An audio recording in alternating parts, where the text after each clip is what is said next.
Supervisor search fallout. Investigators now want to know if someone gave Sheila Kuehl an illegal heads up before deputies served warrants at her home. A gas gift that almost seemed too good to be true, where some drivers were able to fill up for less than $10. The Rundown, brought to you by Goal Zero.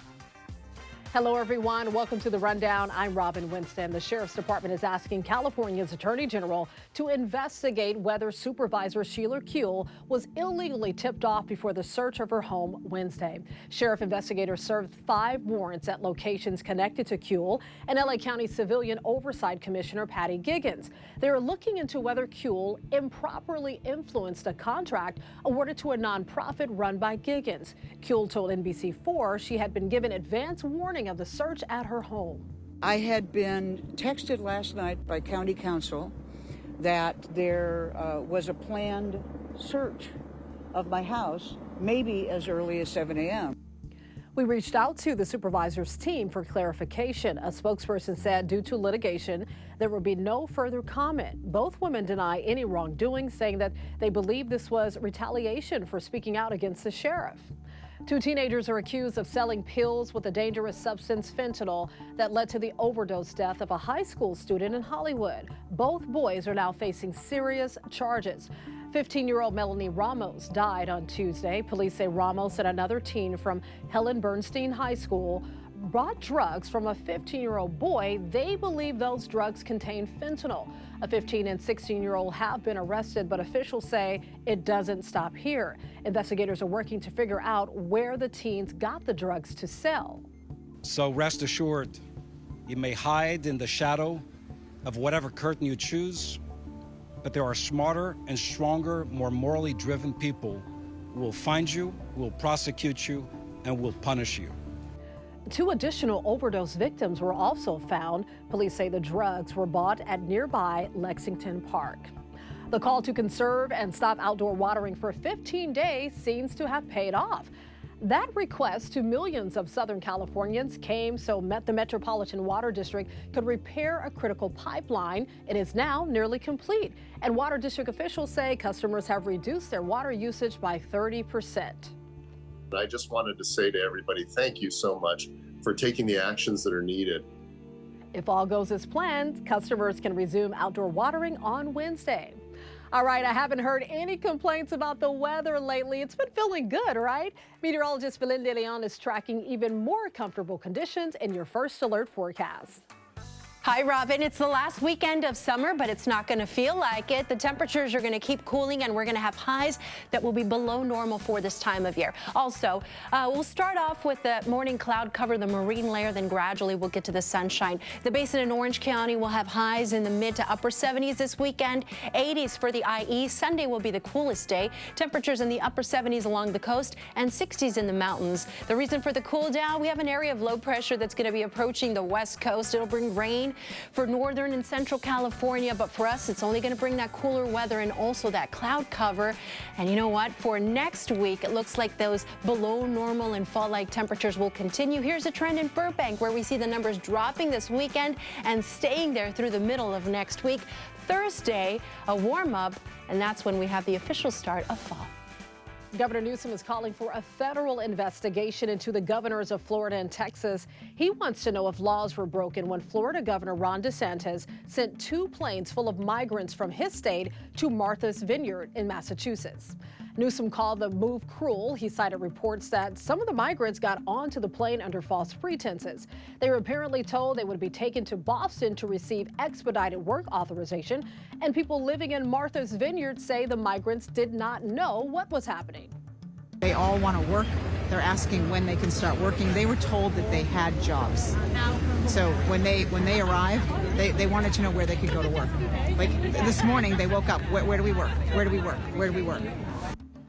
Governor Newsom is asking the Department of Justice to look into whether this was kidnapping, racketeering, or a civil rights conspiracy committed by Florida's governor. And Governor Gavin Newsom is also posting billboards in some of the states with the most restrictive abortion bans, letting people know California is here to help. The billboards have launched in 7 states, including Texas, Ohio, and South Dakota. They direct people who may want abortions to a new state website about how to access care in California. Governor Newsom added a photo of each of the 7 state billboards to his Twitter thread and directly tagged the governor of each state. British officials say the line to see Queen Elizabeth's coffin reached full capacity.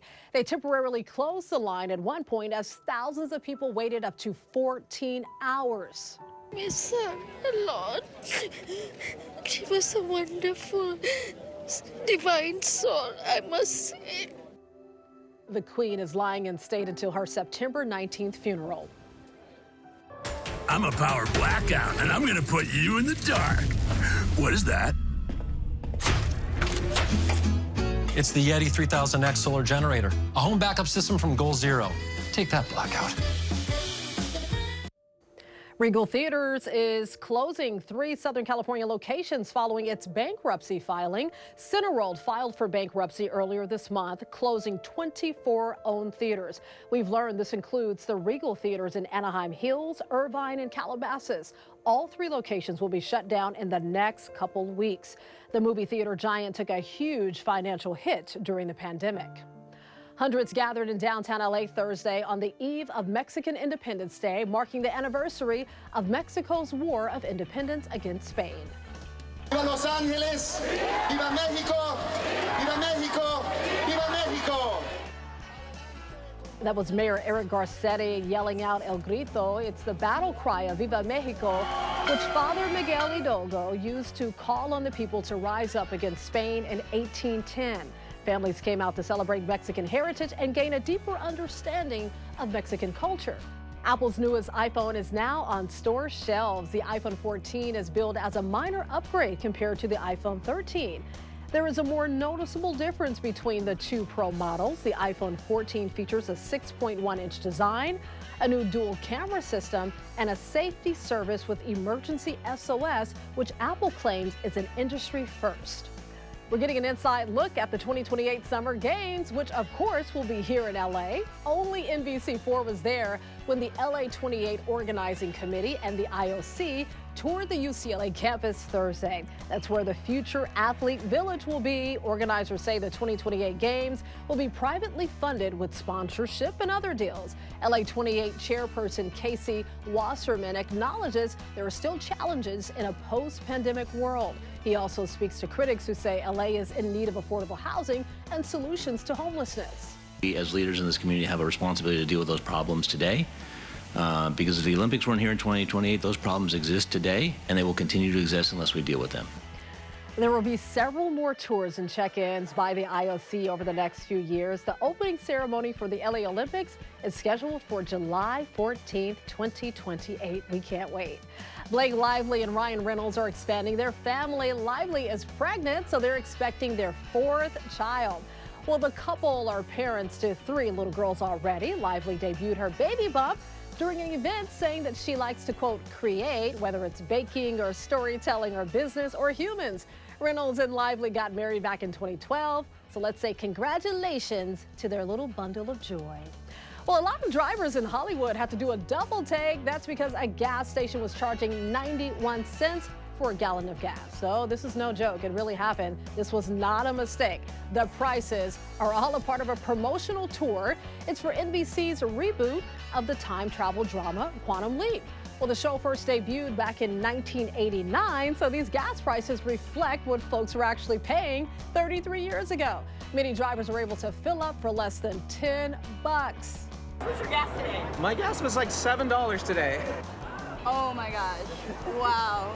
$9.10. This was like one of the smartest things that they could have done at the best time. So for sure, I'm going to be a fan. Quantum Leap premieres on Monday at 10 p.m. after The Voice on NBC4.